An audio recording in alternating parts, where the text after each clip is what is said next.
So we're going to start a little segment I like to call There's a Yoga Pose for That. I think there's lots of things we do in our everyday life where simply doing a few yoga poses will sort of help with things we have going on. And I'm always an advocate for do your hour-long practice, go to class, go to Zoom, practice with your teachers. You should always do that. But often, my days, I don't always have time for an hour class, but I might be having some sort of issue in a certain spot where doing just a few poses would help. And so for today, we're going to talk about posture, overall posture, the stand up straight or sit up straight.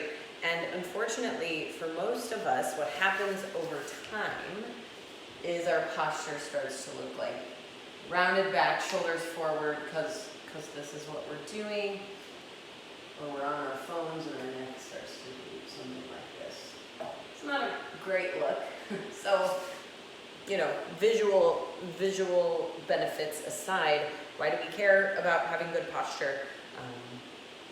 One of my good friends, she's a yoga teacher and a physical therapist, Dr. Paula Sauer. She also has a YouTube channel. You should follow her. She's brilliant.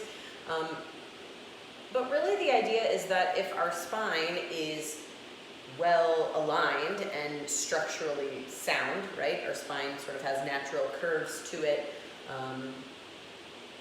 And unfortunately, bad posture over time is sort of doing the opposite of what the spine was meant to do.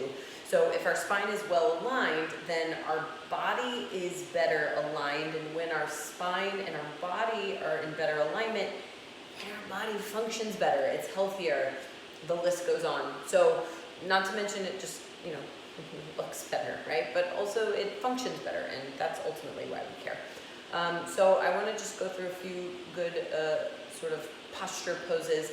You might have some different stuff going on, but I'm looking at what's going to help with this sort of very common rounded upper back, shoulders forward, potentially neck out of alignment that we see. Go to the grocery store and look around.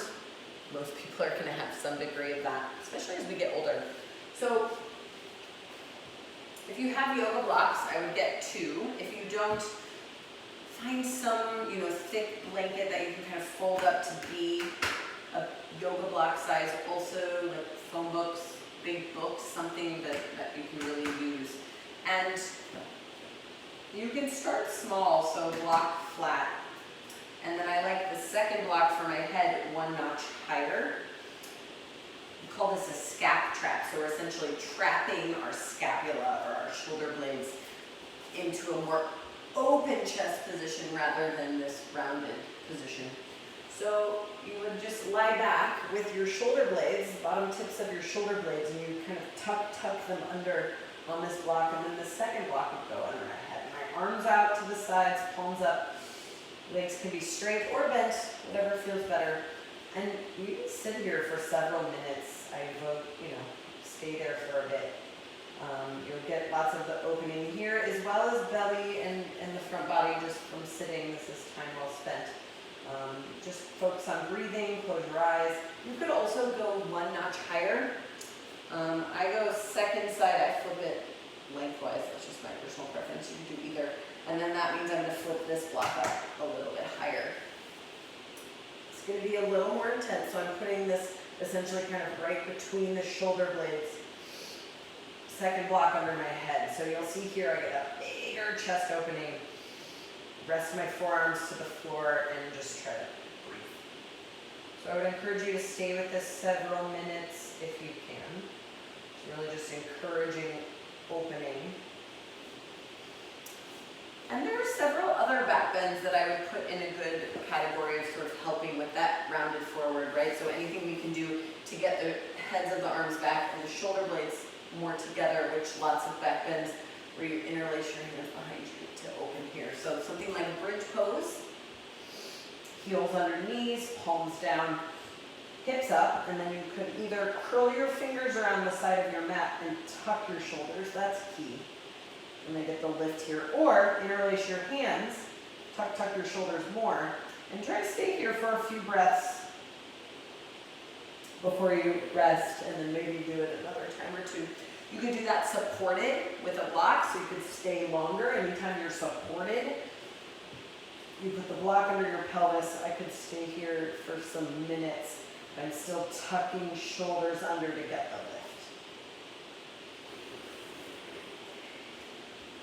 I'm going to go ahead and go out on a limb and say any yoga pose where you're moving your spine in different directions besides just this is going to be good for your posture. So keep that in mind, that, you know, a well-rounded practice is nice.